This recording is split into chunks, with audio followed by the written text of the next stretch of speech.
Papa, pourquoi t'es gros? Je sais pas si t'as déjà entendu cette phrase, mais clairement, elle résonnerait comme un huracan, comme dirait Johnny Cadillac. Et c'est vraiment quelque chose qui est une préoccupation majeure quand je discute avec les gens. Et quand on devient papa, c'est vrai que souvent, de manière un peu insidieuse, ben voilà, on va prendre du poids parce qu'il y a de la fatigue qui s'accumule, il y a de la fatigue décisionnelle. Et on a peut-être un peu moins de temps, un peu plus de stress, donc on compense tout ça par un peu de grignotage à gauche, à droite.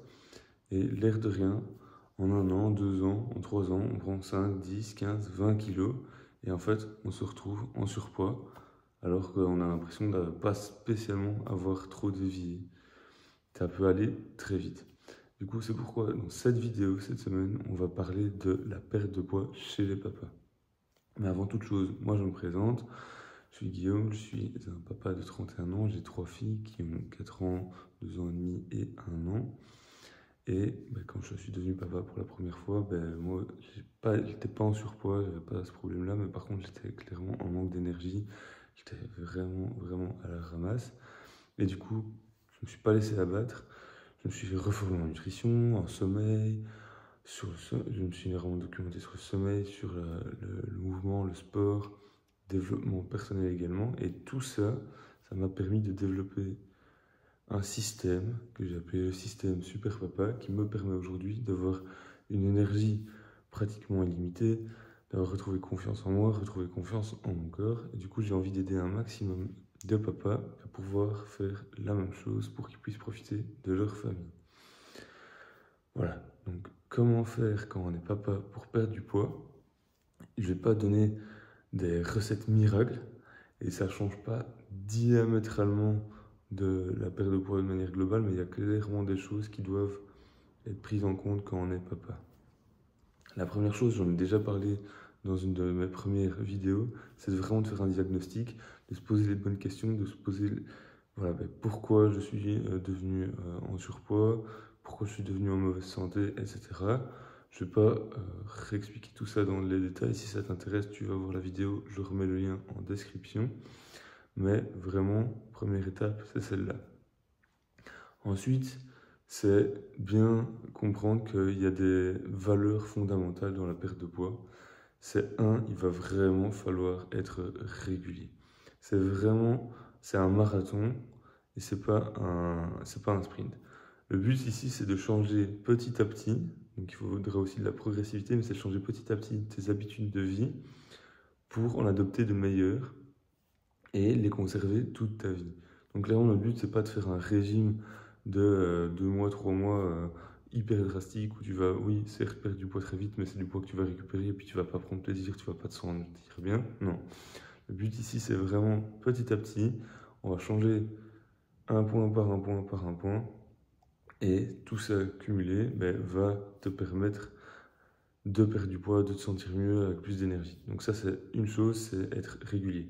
Et donc, il faut éviter la mentalité on-off de se dire ouais, je m'y mets à fond, etc. Et puis après 2 mois où on a tout donné, mais c'est trop contraignant, on lâche tout et on dit ouais, c'est bon, foutu pour foutu.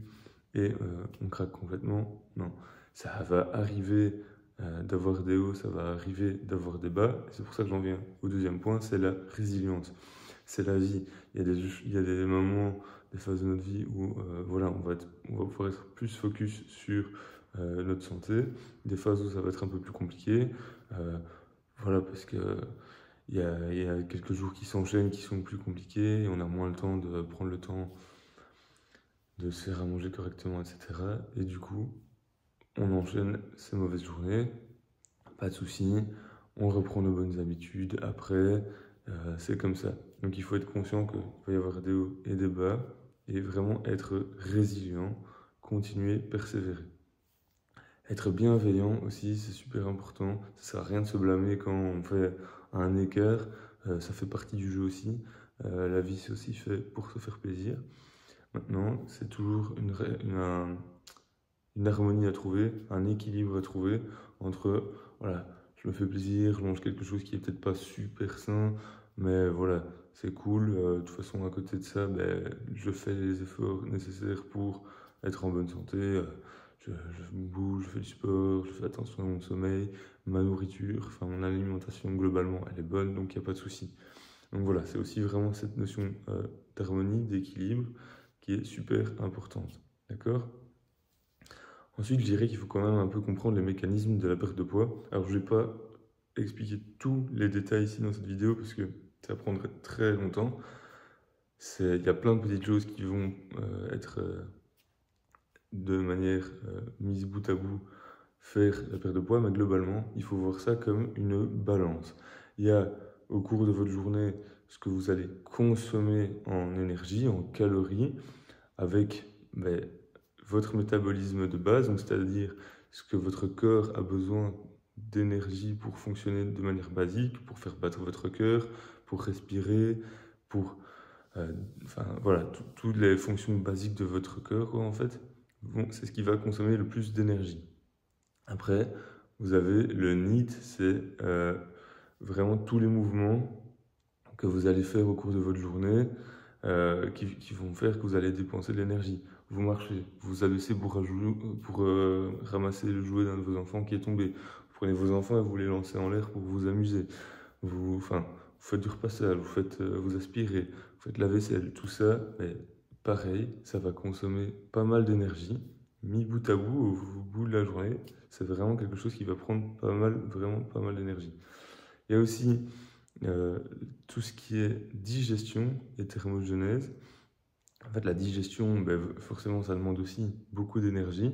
Alors, il faut savoir que, par exemple, les protéines vont demander beaucoup plus d'énergie que notamment les glucides.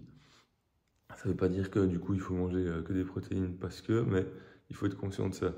Et donc, il y a vraiment cet aspect de digestion qui va entrer en compte. Et puis, la dernière chose, et clairement, j'y reviendrai après, mais ce n'est pas spécialement ça qui va faire la différence, à moins que vous soyez un athlète de haut niveau ou un ultra-trailer ou autre, c'est le sport. C'est super important de faire du sport, comme je l'ai dit, je vais y revenir, mais ce n'est pas ça qui va augmenter énormément votre quota de calories dépensées. Maintenant, ça va quand même l'augmenter, on ne va pas se mentir. Donc ça, c'est vraiment les calories que vous dépensez. On va dire que c'est ce pot-là du côté droit de la balance. Puis il y a le côté gauche, c'est tout ce que vous allez mettre dans votre corps au niveau calorique. Et le but du jeu quand on perd du poids, c'est de créer un déficit calorique. Donc que le côté je dépense soit un peu plus élevé que le côté je remets dans mon corps. Alors, je dis un peu. Il faut créer un léger déficit. On parle de 5-10%. Voilà. Après, moi, je ne suis pas quelqu'un qui aime compter les calories. Je ne trouve pas ça particulièrement efficace. Ça peut créer des troubles du comportement, etc. Donc, plutôt se focus sur d'autres aspects dont je vais parler après. Et donc, vraiment voir ça comme cette balance à, je veux dire, légèrement déséquilibrée pour créer un déficit. Après, voilà, il y a plein d'autres paramètres qui vont entrer en compte, mais dans l'idée, c'est ça. Ensuite, pour moi, il y a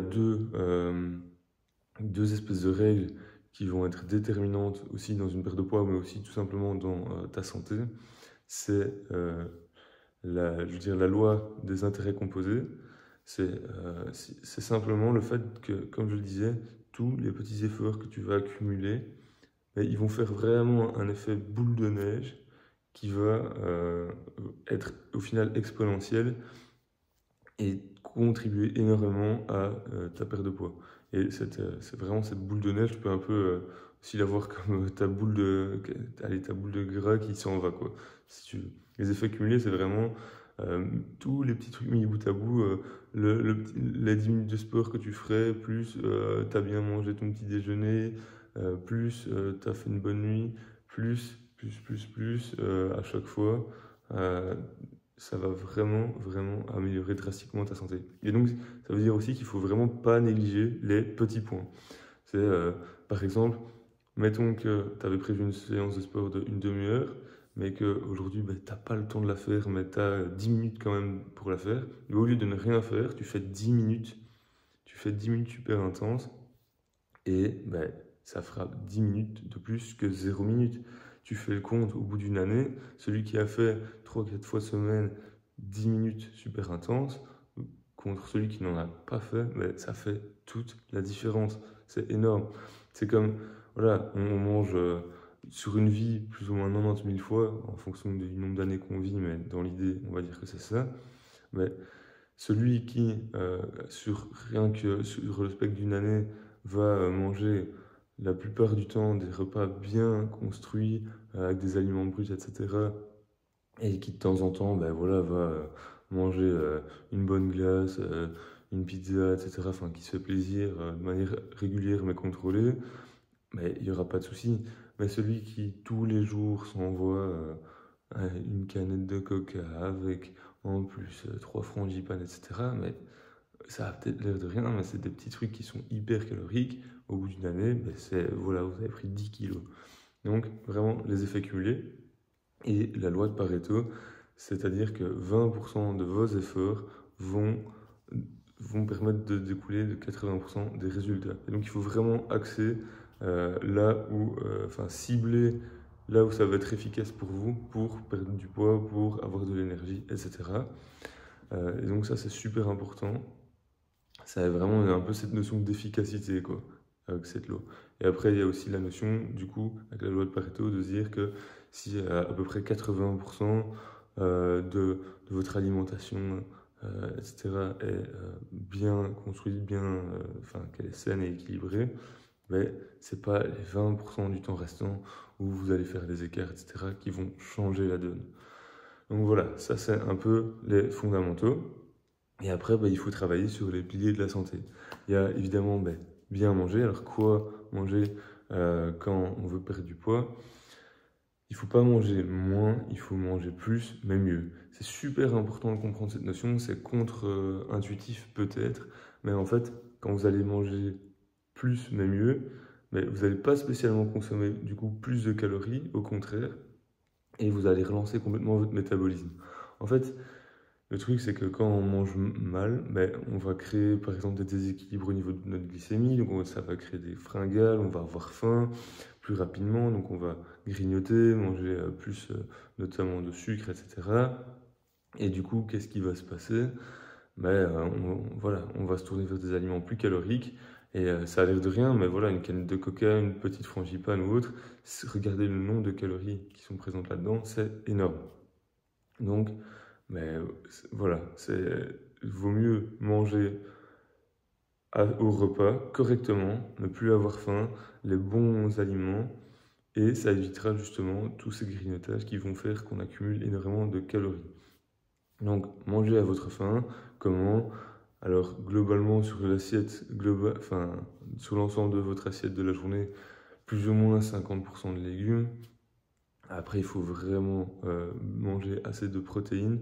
Je dirais minimum 1 gramme de protéines par poids du corps, sachant que, par exemple, dans la viande et poissons, il y a plus ou moins 20-25 grammes de protéines au 100 grammes. D'accord, donc là, vous pouvez faire un petit calcul pour vous donner, en tous les cas, une idée.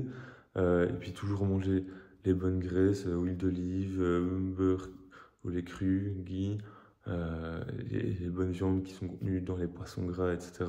Les bonnes graisses, pardon, qui sont contenues dans les poissons gras, etc. Manger des glucides de qualité, des pommes de terre douces, du riz basmati, du quinoa, enfin bref, vous pouvez varier, des fruits évidemment, super important pour amener des vitamines. Et en fait, quand vous allez le but, c'est vraiment de manger une alimentation la plus brute possible. Donc, évitez en fait d'acheter des aliments transformés par l'industrie où vous avez une liste d'ingrédients. Non, le but, c'est d'avoir le moins d'ingrédients possible dans ce que vous consommez. Ça ne veut pas dire que vous ne pouvez plus du tout consommer des trucs industriels, mais essayez un maximum. Et du coup, oui, pour moi, il faut absolument que vous cuisinez, c'est super important. Alors, il n'y a pas besoin d'être un grand chef, il y a moyen de faire des petits assemblages super efficaces. Je sais qu'en est papa, on n'a pas beaucoup de temps, on n'a pas... je connais très bien les jours où vous rentrez du boulot, il n'y a rien qui est prêt, et vous avez pas eu le temps de préparer. Et là, vous êtes fatigué, les enfants forcément, ils ont faim, il faut encore les laver, etc. Mais vous avez rien de prêt, c'est le chaos parce que vous savez pas quoi faire. Et du coup, qu'est-ce que vous faites? Vous allez peut-être aller commander et autres.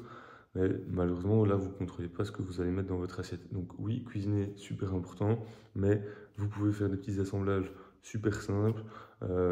vous pouvez aussi, et c'est ce que je préconise, batch cooker, donc vraiment prendre 2-3 heures sur un créneau d'une journée de votre semaine.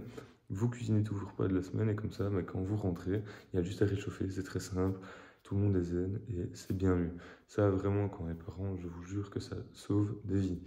Donc voilà, il y a une question d'organisation et une question de ce que vous mangez. Et en fait, comme vous allez mieux manger vos repas principaux, vous allez moins consommer de calories à côté. Et puis en plus, vous allez apporter les bons nutriments à votre corps pour qu'il tourne bien. Et donc ça va augmenter votre métabolisme. Et donc à nouveau faire un peu effet boule de neige sur les calories. Et que vous allez prendre moins de calories et en consommer plus. Donc c'est tout gagnant. Donc voilà, un peu au niveau de l'alimentation. Voilà, il y a plein évidemment d'autres choses à dire. Oui, il y a des petits hacks qui peuvent vous aider, comme par exemple si vous avez toujours l'habitude de prendre un dessert bien sucré au soir, ben, quand vous avez fini votre repas, vous vous brossez les dents, ça vous évitera, enfin en fait en gros ça vous donnera la flemme, vous n'aurez pas envie de vous dire si je mange ça après il faut encore que je me brosse les dents, non la flemme je le fais pas. Donc voilà, il y a évidemment d'autres choses, mais basiquement c'est ça, c'est manger le plus brut possible, le plus transformé possible, manger à votre faim, vraiment, j'insiste là-dessus. Des légumes en bonne quantité et des fruits, des protéines, des bonnes graisses, des bons glucides. Voilà, c'est super important. Et aussi, prenez du plaisir. Le manger, essayez vraiment de donner de la saveur à vos aliments, mettez du sel, mettez des épices, c'est super important. Si tous vos repas sont fades, si vous ne prenez pas de plaisir, croyez pas que vous allez tenir 50 ans et encore des milliers de repas comme ça, impossible. Donc ça, c'est vraiment au niveau nutrition. Après, il y a aussi tout ce qui est hydratation. On ne se rend pas compte, mais les calories qu'on peut apporter via l'hydratation, c'est parfois énorme. Les sucres que vous mettez dans votre café, les coca, Fanta, etc. Tout ça sont vraiment des calories très très vite amenées et qui vont du coup fatalement apporter du surpoids. Du coup, moi, clairement, il n'y a pas, à nouveau, pas de miracle. C'est vraiment boire de l'eau essentiellement. C'est super important. Notre corps, il est constitué de plus de 60% d'eau, donc il a besoin d'eau. C'est vraiment le besoin primaire. Alors, si vous n'avez pas trop l'habitude de boire de l'eau, ou vous n'aimez pas trop ça, voilà, vous pouvez un peu aromatiser vous-même, j'insiste, vous-même l'eau. Vous pressez un citron ou vous mettez un peu de menthe ou un peu de gingembre. Bref, il y a moyen de trouver des chouettes combinaisons. Ça va aromatiser un peu votre eau et voilà, ça va vraiment permettre de rester hydraté. Super, super, super important pour votre santé. Donc buvez de l'eau. Après, vous pouvez boire un peu de thé, un peu de café, toujours dans des proportions correctes. Hein, n'exagérez pas, 3-4 tasses de café, je pense qu'il vaut mieux pas trop aller au-delà. Mais voilà, évitez évidemment donc, tout ce qui est soda, évitez l'alcool, c'est très calorique et ça n'apporte rien à votre santé. Alors à nouveau, c'est pas de temps en temps qui va faire la différence, mais évitez en tout cas que vos journées soient rythmées par ces boissons, d'accord? Ensuite, on a le deuxième point, qui est un des plus délicats quand on est papa, c'est le sommeil. Pourquoi c'est un des plus délicats? Parce qu'on est clairement dépendant du sommeil de nos enfants. Si nos enfants dorment mal, on va mal dormir. Puis bon, forcément quand on est papa, on est toujours un peu inquiet pour nos enfants. Du coup, bon, c'est un peu plus difficile de bien dormir sur ces deux oreilles. Néanmoins, il y a vraiment moyen d'améliorer quand même la qualité. Déjà, vous pouvez, comme tout le monde, avoir un bon setup au niveau de votre chambre, c'est-à-dire une chambre dans le noir, que vous aérez tous les jours, avec un bon matelas, un bon coussin, ça fait toute la différence. N'hésitez pas à mettre un peu de prix là-dedans. Je ne dis pas qu'il faut mettre 2000 euros, mais il y a moyen de trouver des super matelas à 250-300 euros déjà. Donc voilà, vraiment super important. C'est déjà le setup. Ensuite, évitez les écrans dans la chambre. Si vous voulez regarder Netflix avant d'aller dormir, pas de souci, vous pouvez le faire. Alors oui, c'est pas l'idéal, mais faites-le ailleurs que dans votre chambre. Dans votre chambre, pas d'écran, sinon votre cerveau va assimiler il va associer chambre à un endroit d'excitation où je suis sur mon téléphone, sur mon ordinateur ou ma télé, et il va clairement avoir du mal à s'apaiser. évitez de manger trop tôt, enfin trop près plutôt du moment du coucher, donc essayez de manger tôt. Alors ça, pareil, je sais que c'est pas facile quand on a des enfants, surtout en bas âge, mais vraiment ça fait toute la différence. C'est pour moi un des trucs qui fait le plus la différence. Et donc bah, ça, vous pouvez essayer de manger en même temps que vos enfants. Et comme ça, enfin, en fonction de l'heure à laquelle ils mangent évidemment, mais généralement ils mangent quand même plus tôt. Essayez de manger avec eux, vraiment, et vous verrez que ça va vraiment, vraiment améliorer votre sommeil. Soyez le plus régulier possible sur vos heures de coucher. Vraiment, si c'est possible, allez dormir tous les jours, plus ou moins à la même heure. Au niveau du réveil, bon, bah, si vos enfants dorment bien, tant mieux pour vous. Et pareil, du coup, essayez d'être régulier. Si pas, eh ben voilà, là, je sais pas, il n'y a pas de miracle. Vous pouvez toujours essayer de travailler sur l'amélioration du sommeil de vos enfants, mais ça, c'est une autre paire de manches. Après, évidemment, évitez le café trop tard dans la journée. Dépensez-vous physiquement. Voilà, il y a plein d'autres petites astuces qui vont vous permettre d'améliorer votre sommeil. Mais franchement, c'est possible quand on est papa. Alors peut-être pas au niveau de la quantité de sommeil, bien que vous pourriez tout à fait dormir plus tôt si vous le souhaitez, il n'y a pas de souci.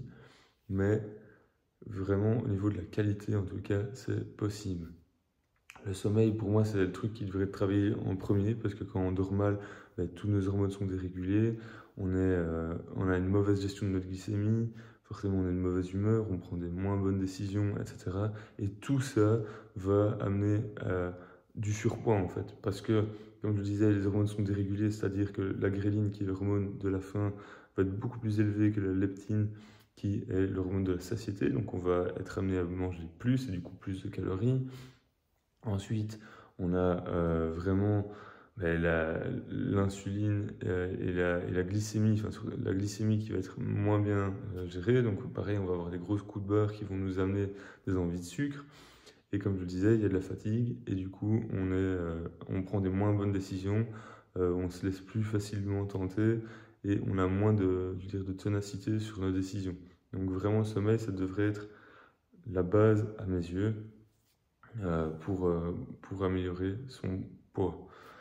Donc voilà un peu pour le sommeil. Maintenant, on va passer au mouvement et donc tout ce qui va permettre également d'augmenter ce côté de la balance où on va dépenser plus de calories sur la journée. Alors il y a le sport. Comme je le disais, le sport, c'est peut-être pas ce qui va vraiment directement vous faire maigrir. Ça va certes consommer des calories, mais pas énormément. Et puis souvent, parfois, enfin, allez, souvent, pas souvent et parfois, mais souvent, elles sont reconsommées via l'alimentation parce que ça peut évidemment donner plus faim. Quel est le sport numéro 1 pour maigrir? Mais c'est celui qui vous plaît. À nouveau, la notion de plaisir elle est super importante. Donc, si vous aimez la course à pied, allez courir. Si vous aimez le foot, essayez de trouver un moment où vous pouvez aller faire du foot avec des amis ou jouer au foot avec vos enfants, peu importe. Mais trouvez des solutions pour faire du sport. Alors je sais que quand on est papa, bah, pareil, on peut avoir pas tellement de temps, etc. Mais essayez de regarder dans votre agenda. Il y a toujours bien un moment où vous avez au moins 20-30 minutes de libre 3 fois par semaine. Et ça peut suffire. Si vous y mettez l'intensité, ça peut suffire. Vraiment. À au moins vous maintenir dans une bonne forme. Et donc super important pour maigrir. Après oui, les sports qui vont le faire le plus maigrir, c'est tous les sports de force, donc musculation, crossfit, ce genre de choses. Pourquoi? Parce qu'on va vraiment bien augmenter notre masse musculaire, ce qui est d'ailleurs très important. Et les muscles vont clairement consommer plus d'énergie au repos, et donc ça va vraiment amener à une perte de poids plus rapide. Donc super bien comme sport pour maigrir. Maintenant, comme je dis, si vous n'aimez pas ça, ça ne sert à rien. Faites quelque chose que vous aimez. La notion de plaisir, elle va primer au niveau du sport. Et pareil, il faudrait être régulier. C'est vraiment la clé, à nouveau, la régularité à ce niveau-là. Donc faites votre sport, mais ne négligez pas tous les aspects à côté. Comme je le disais, je parlais du NEAT, ne le négligez pas. Marchez le plus possible. N'ayez pas la flemme. N'ayez pas la flemme de vous abaisser pour ramasser quelque chose, etc. Non, vraiment, bougez-vous, garez votre voiture 500 mètres plus loin, descendez 1 ou 2 arrêts plus tôt du métro pour marcher un peu plus, faites une balade à midi tout seul ou avec vos collègues pour en plus digérer et améliorer votre énergie l'après-midi. Et tout ça, je vous assure que ça va vraiment faire une différence. C'est à nouveau les effets cumulés, c'est tous ces petits pas que vous allez faire en plus, ben, ils vont largement augmenter votre dépense calorique de la journée et du coup, ben, accélérer votre perte de poids. Et donc, voilà un peu dans les grandes lignes les clés pour perdre du poids. Alors je sais que vous manquez probablement de temps, que vous êtes stressé, peut-être même que vous vous sentez un peu condamné ou coincé, mais je vous assure que ce n'est pas le cas. Il faut juste aussi être organisé, garder un peu dans votre planning quand est-ce que c'est possible de cuisiner, quand est-ce que c'est possible de faire vos séances de sport. Voilà. Après, il y a des jours où il y aura des imprévus, il faudra peut-être conduire un enfant malade chez le médecin, il faudra peut-être aller à une fête d'école ou quoi au moment où vous aviez prévu de. Voilà, adaptez-vous, soyez pas non plus super rigide. Ok, c'est pas grave, je le referai demain ma séance de sport si j'ai vraiment pas eu le temps, etc. Mais voilà, soyez régulier, soyez résilient et soyez bienveillant. Je pense que c'est hyper important. Prenez du plaisir aussi. Voilà, ça c'est un peu les valeurs cardinales qui doivent driver votre perte de poids. Je sais que cette vidéo était longue, mais je pense que voilà, elle en valait vraiment la peine. Maintenant, si tu veux rentrer un peu plus dans les détails, je te mets dans la description mon lien du guide ultime du Super Papa. Tu trouveras aussi de quoi réserver un appel qui est complètement offert avec moi pour t'aider dans ta perte de poids de papa. Sinon, tu peux toujours venir discuter avec moi sur Instagram. Ça me fait toujours plaisir d'échanger avec vous. Et sinon, je vous dis à la semaine prochaine. Ciao.